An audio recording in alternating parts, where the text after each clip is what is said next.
चंद्रशेखर बावनकुळे आणि मंत्री गिरीश महाजन आज श्री काळारामाची आरती करणार आहे। सकाळी 11 वाजताच्या दरम्यान बावनकुळे आणि महाजन श्री काळारामाच्या दर्शनाला येणार आहे।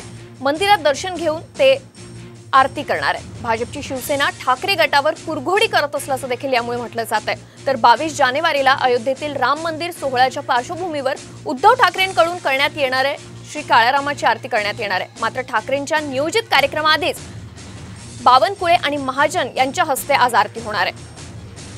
याचा आढावा घेतलाय आमच्या प्रतिनिधींनी, पाहूया।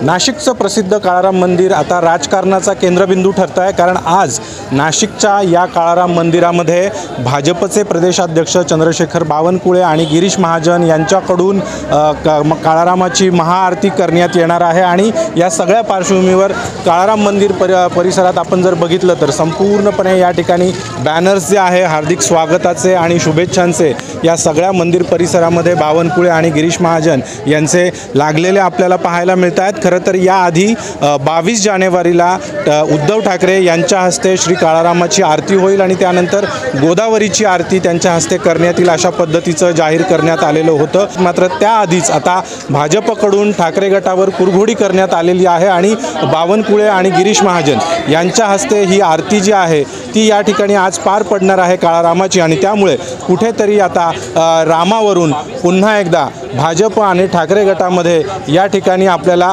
रस्सीखेच जी आहे, चढाओढ जी आहे ती पाहायला मिळते आहे। अभिजित सोनवणे, साम टीव्ही, नाशिक।